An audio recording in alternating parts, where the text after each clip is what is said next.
बिस्मिल्लाहिर्रहमानिर्रहीम। अस्सलामु अलैकुम। Welcome to my channel. अगर आप लोगों को मेरी वीडियोस अच्छी लगे तो प्लीज़ लाइक, शेयर और कमेंट करके चैनल को सब्सक्राइब करें और बेल नोटिफिकेशन को दबाना ना भूलें ताकि मेरी आने वाली हर वीडियो आप लोगों तक बआसानी पहुंच सके। किसी ज़माने में मिस्र में एक बादशाह हुकूमत करता था जो नाजुक मिजाज होने के साथ अय्याश परस्त भी था, लेकिन उसका वज़ीर बड़ा ही अक्लमंद और दाना था जो बादशाह को मुफीद मशवरे दिया करता था। इत्तेफाकन इस दिन बादशाह अपने महल में बेखबर सो रहा था कि एक बहुत ज़रूरी काम आन पड़ा। बादशाह को वज़ीर ने बेदार किया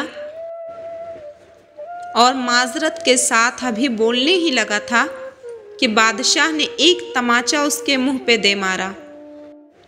वज़ीर बड़ा हैरान हुआ, सोचने लगा कि आज बादशाह हुजूर की तबीयत कुछ ठीक नहीं है, कहीं गुस्से में कुछ गलत ना हो जाए, इसलिए फ़ौरन महल से निकल गया। वज़ीर को कुछ खबर ना थी कि बादशाह आलम ख्वाब में था, जहाँ पर एक हसीन और जमील लड़की इससे हम बिस्तर होने वाली थी। बादशाह को बड़ा अफसोस हुआ और वो गुस्से में भरा हुआ अपने तख्त पर जा बैठा और अपनी बड़ी बड़ी मूँछों को ताव देने लगा और हाथ ज़ोर ज़ोर से अपनी टांगों पर मारने लगा। सब दरबारी महवे हैरत थे। बादशाह ने चंद लम्हों में अपना ज़ेबतन लिबास भी फाड़ डाला और बेइख्तियार शोर मचाने लगा था। एक दरबारी ने हिम्मत की और अर्ज़ करने लगा, जहाँ पना आपको क्या हुआ है? क्या हमसे कोई गुस्ताखी हो गई है जिस पर आप ये रवैया बरत रहे हैं? कुछ तो इरशाद होता कि हम भी उस बेअदबी से बाज रहें और नमक हलाली पर कमर बांधे। तब बादशाह ने इन पर रहम खाया और ये फरमाया और कहा कि मैं अभी सोते सोते क्या ख्वाब देखता हूँ कि मैं किसी बादशाहत में गया हूँ और वहाँ की शहजादी से तन्हाई मैसर थी। वो कभी मेरे हाथ की बलाएं लेती थी और कभी मैं उसके पाँव पर सर रखता था और चाहता था कि दुनिया व माफीहा से बेनियाज हो जाऊं कि इतने में उस कमबख्त वज़ीर ने आकर मुझे ख्वाह मख्वाह जगा दिया और ज़िंदगी से बेमज़ा कर दिया। इस बात को सुनकर दरबारियों ने अर्ज़ की कि बादशाह सलामत, वो हसीना दिखने में कैसी थी? तब बादशाह ने एक आह खींची और बोला, वो मिसले जन्नत की हूर थी, लेकिन अफसोस मैं इसको हासिल न कर सका। इत्तेफाकन उन दरबारियों में एक दरबारी जो कि मुसव्वर था, उसने बादशाह से उस शहजादी का हुलिया दरियाफ्त किया और रात होने तक एक हसीना की तस्वीर खींच ली जो बिल्कुल इसी लड़की के मुशाबा थी। दरबारी एक गुज़रगाह में जा बैठा। फिर जो कोई भी इधर उधर से मुसाफिर दूर दराज के रास्ते से आता था तो ये उससे यही पूछता था कि तूने इस सूरत की औरत कहीं देखी है? अगर देखी है तो मुझे खबर दे दे, या सुनी हो तो कह दे। पर कोई शख्स उसका जवाब ना देता था। दरबारी बड़ा तंग आ गया। इत्तेफाकन एक मुद्दत के बाद किसी तरफ से एक सयाह वहाँ आ निकला और इसी दरबारी मुसव्वर के पास बैठकर कुछ नाश्ता करने लगा। जब उस दरबारी ने उसे वो तस्वीर दिखलाई और गुस्से में इससे ये बात कही कि ऐ सयाह, सच कह कि तूने कहीं इस शक्ल की औरत देखी है? तब उस मुसाफिर ने कहा, बाबा, इससे तो मैं खूब वाकिफ़ हूँ, ये बगदाद की शहजादी है। बावजूद बेपनाह हुस्न के आज तक उसने किसी मर्द को अपने करीब नहीं आने दिया। ये अभी तक गैर शादीशुदा है, बल्कि मर्द के नाम से खफा होती है। तब उस दरबारी ने पूछा कि वो किस वजह से मर्दों से इतनी नफरत करती है? तो उसने कहा, मैं इस बात को खूब जानता हूँ। वो सबब ये है कि किसी वक्त शहजादी अपने बाग में बैठी हुई थी। इस शाही बाग में बहुत सारे चरिंद परिंद और पालतू जानवर अपनी अपनी मस्ती में चहल पहल कर रहे थे। شہزادی بھی باغ کی سیر کرنے لگی کہ اچانک اس باغ میں ایک خرگوش کے جوڑے پر نظر پڑی جو حالت مباشرت میں تھے۔ شہزادی کچھ دیر ان کو دیکھتی رہی۔ اگلے مہینے مادہ خرگوش نے بچے دیے۔ اب شہزادی ہر روز ان خرگوش کو دیکھنے آیا کرتی اور محفوظ ہوا کرتی، لیکن خدا کی کرنی ایک دن اس گلستان میں آگ لگی، یہاں تک کہ تمام درخت و پودے راکھ ہو گئے۔ اس خرگوش کے جوڑے کو آگ کی شدت برداشت نہ ہوئی۔ نر خرگوش نے مادہ خرگوش کو دھوکہ دیا اور بچوں اور محبوبہ کو چھوڑ کر وہاں سے جان بچاتا ہوا اپنے آشیانے سے بھاگ گیا، اور اس کی مادہ خرگوش نے ہر چند کہا، اے خرگوش، اس وقت مجھے اس آفت میں نہ چھوڑ۔ اگر تو میری الفت سے نہیں رہتا تو ان بچوں پر بھی رحم نہیں کرتا۔ اس نے ہرگز اس کا کہنا نہ مانا اور وہاں سے بھاگ ہی گیا۔ مادہ خرگوش مارے محبت کے ان بچوں کو نہ چھوڑ سکی اور وہیں جل کر راکھ ہو گئی۔ شہزادی نے جس روز خرگوش کے ساتھ نر خرگوش کی بے وفائی دیکھی، اس دن سے تاحال اس کو مردوں سے نفرت ہو چکی ہے اور مرد کا نام بھی نہیں لیتی۔ درباری اس بات کے سنتے ہی نہایت خوش ہوا اور جا کر اپنے بادشاہ سے عرض کرنے لگا کہ جہاں پناہ نے جس شہزادی کے ساتھ خواب میں خوشگوار لمحات گزارے تھے اور ہم بستری کی خواہش دل میں تھی، میں اس کی تصویر کاغذ پر کھینچ کر راستے میں بیٹھ گیا تھا۔ جو کوئی ادھر سے گزرتا تھا میں اسے یہ تصویر دکھاتا تھا اور اس کا نشان پوچھتا تھا۔ بالآخر آج ایک درویش سیاح کہیں سے آیا، میں نے یہ تصویر اسے دکھائی۔ اس نے دیکھتے ہی کہا کہ یہ تصویر تو شہزادی بغداد کی ہے۔ بادشاہ بہت خوش ہوا اور کہنے لگا، وزیر کو بلایا جائے اور آج ہی کسی آدمی کو شہر بغداد بھیج کر اس ملکہ سے جواب بھی طلب کرو۔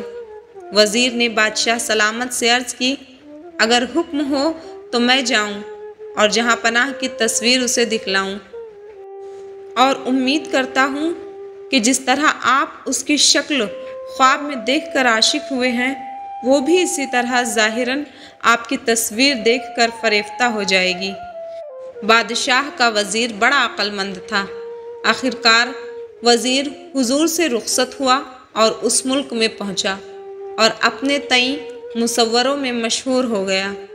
یہ خبر اس ملکہ کو پہنچی کہ ملک میں ایسا ماہر مصور آیا ہے کہ نہ ایسا کبھی کسی نے دیکھا ہوگا اور نہ سنا ہوگا۔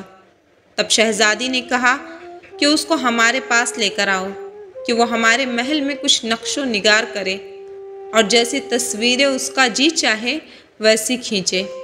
بادشاہ کا وزیر اس کے محل میں گیا اور اپنے بادشاہ کی تصویر ماں شکار گاہ اس کے محل میں کھینچی۔ وزیر بھی نقش نگاری میں ماہر تھا۔ شہزادی نے جو نقش و نگار اور تصویرات کو دیکھا تو متعجب ہو کر کہنے لگی، یہ تصویر کس کی ہے اور یہ کس کی جگہ ہے؟ اس نے عرض کی کہ اے بادشاہ زادی، یہ تصویر مصر کے بادشاہ کی ہے اور جہاں وہ کھڑا ہے یہ اس کی شکارگاہ ہے جو اس کے رہنے کے مشابہ ہے،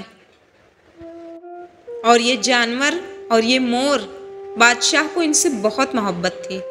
مگر پھر ایک دن بادشاہ اپنے بالا خانہ پر بیٹھا ہوا تھا کہ اتنے میں ایک طرف سے ایسا سیلاب آیا کہ سب کچھ بدل گیا۔ یہی مور کا جوڑا اپنے انڈوں کو لیے ایک درخت کے نیچے بیٹھا تھا۔ سیلاب کو دیکھتے ہی مورنی اپنی جان بچا کر بچوں سمیت مور کو وہیں سوتا ہوا چھوڑ کر وہاں سے اڑ گئی۔ مور نے اسے ہر چند پکارا، اے مورنی، یہ بے وفائی کا وقت نہیں، ایک دم ٹھہر جا، مجھے مت چھوڑ اور ان بچوں پر رحم کر، ان سے منہ نہ موڑ۔ اس نے مور کی ایک بات نہ سنی اور بے وفائی کر کے بھاگ گئی، اور وہ مور مارے الفت کے اپنے بچوں سے جدا نہ ہوا۔ بالآخر اسی سیلاب میں اپنے بچوں سمیت ڈوب گیا۔ اے ملکہ، जिस रोज़ से बादशाह ने मोरनी की ये बेवफाई देखी है तो उसी दिन से अपनी शादी नहीं करता है, बल्कि औरत के नाम से कोसों दूर रहता है। मलका जो ये बात सुनी तो किस्सा खरगोश के जोड़े का अपने ही मुताबिक जाना और कहा कि ऐ मुसव्वर, अहवाल मेरा और उसका यकसा है, क्योंकि मैंने खरगोश को देखा था जो अपनी मादा खरगोश से बेवफाई कर गया था और फिर इस वास्ते मर्द से नफरत करने लगी। अगर हमारी शादी उस बादशाह के साथ हो तो क्या अजब हो। आखिरकार दूसरे दिन शहजादी ने अपनी ख़ास कनीज़ से बात की कि मैं ऐसे ही मर्द की तलाश में थी।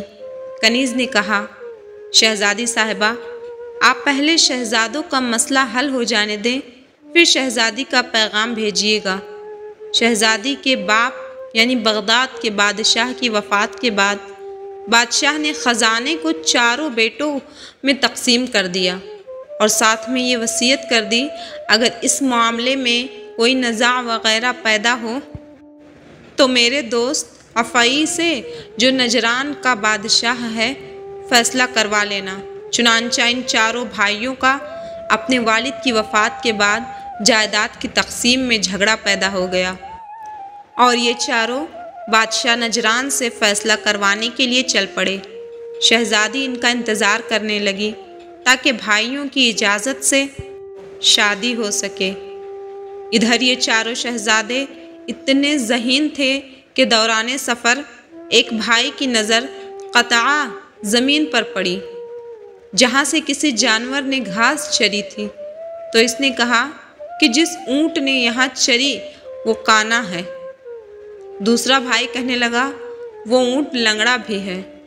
तीसरा बोला, वो बिदका हुआ है। और चौथे ने कहा, इसकी दुम भी कटी हुई है। अभी उन्होंने थोड़ा ही फैसला किया था कि उन्हें एक शख्स मिला जो अपनी सवारी का ऊँट खो चुका था और इंतहाई परेशानी के आलम में अपने ऊँट की तलाश कर रहा था। इस शख्स ने इन चारों से अपने ऊँट के बारे में पूछा कि कहीं तुमने मेरा ऊँट देखा है? एक भाई बोला, क्या तेरा ऊँट एक आँख से काना है? इसने कहा, बिल्कुल है। दूसरा बोला, क्या वो लंगड़ा भी है? इसने इसका भी इकरार किया। तीसरा कहने लगा, क्या वो दुम कटा है? इसने इस बात में जवाब दिया। चौथे ने कहा, क्या वो बितका हुआ है? इसने इसकी भी तस्दीक कर दी और कहने लगा, वल्लाह ये सब सिफात मेरे ऊँट की हैं, मुझे बताओ वो कहाँ है? उन्होंने जवाब दिया कि हमने तो तेरे ऊँट को देखा भी नहीं। उसे इनकी बातों पर यकीन ना आया और उन्हें चिमट गया कि मेरा ऊँट तुम्हारे पास ही है, मुझे दे दो। उन्होंने कसम उठा दी कि हमने उसे देखा भी नहीं है। वो कहने लगा कि तुम्हारी कसम पर कैसे एतमाद करूं, जबकि तुमने मेरे ऊँट की सारी अलामात बयान कर दी है।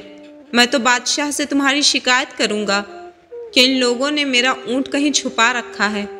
चुनांचा जब ये बादशाह के यहाँ पहुँचे तो उसे बुढ़े ने पुकार कर बादशाह से कहा कि आपके इन मेहमानों ने मेरा ऊँट चुराया है। इसकी दलील ये है कि इनकी सारी अलामतें इन्होंने मेरे सामने बयान कर दी है और फिर ताज्जुब इस बात पर है कि इनकार भी करते हैं कि हमने इस ऊँट को देखा भी नहीं है। अफ़ई ने इन चारों भाइयों से सवाल किया कि जब तुमने इसको देखा भी नहीं है तो इसकी अलामात कैसे बयान की? एक भाई कहने लगा कि मैंने देखा कि एक सिमत से घास चरी गई है और दूसरी तरफ की घास को नहीं चरा गया, तो मैं समझ गया कि वो ऊँट यकीनन काना है। दूसरा भाई बोला कि मैंने इसके कदमों के निशानात को देखा तो एक कदम का निशान बिल्कुल नहीं था। मैंने समझ लिया कि इसके पाँव से वो लंगड़ा है। तीसरा बोला कि इसकी मेनगियाँ एक ही जगह पर इकट्ठा पड़ी हैं। मैंने सोचा अगर इस ऊँट की दुम मौजूद होती तो इसके दुम हिलाने से मेनगियाँ बिखर जाती। साबित हुआ कि इसकी दुम कटी हुई है।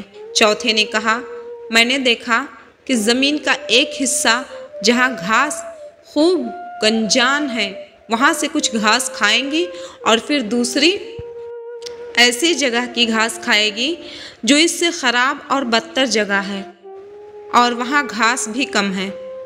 तो मैं समझ गया कि वो बदका हुआ है, वरना वो एक ही जगह से घास खाता रहता। अफ़ई ने जब इनका ये बयान सुना तो इनकी ज़हानत से बड़ा मुतासिर हुआ और इस बूढ़े को कहा कि इनका तेरे ऊँट से कोई ताल्लुक़ नहीं, कहीं और जाकर तलाश कर। फिर इनसे पूछा गया कि तुम कौन हो और कहाँ से आए हो? वो बोले कि हमारे वालिद साहब तुम्हारे वालिद साहब के दोस्त थे, उन्होंने मरते वक्त ये वसीयत की थी, चुनांचा हम आपको अपना हाकिम मानकर अपना फ़ैसला करवाने आए हैं। आपके वालिद साहब बहुत अच्छे आदमी थे।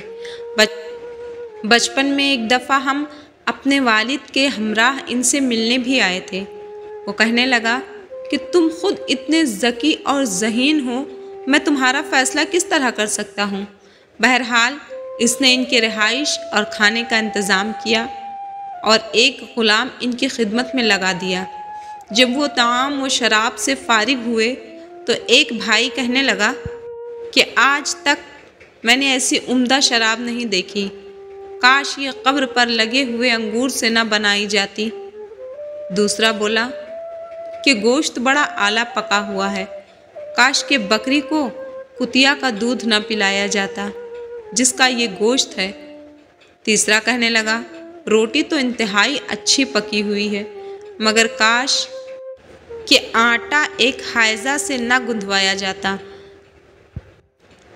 चौथा बोला कि बादशाह ने खिदमत तो बड़ी की है, काश कि ये अपने बाप का बेटा होता, हराम का ना होता।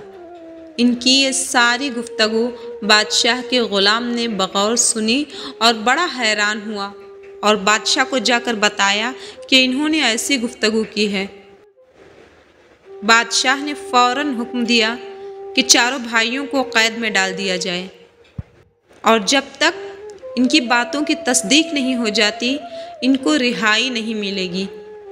दूसरी तरफ शहज़ादी अपने भाइयों के इंतज़ार में बैठी थी कि कब इसके भाई लौटें और इसकी शादी मिस्र के बादशाह से हो।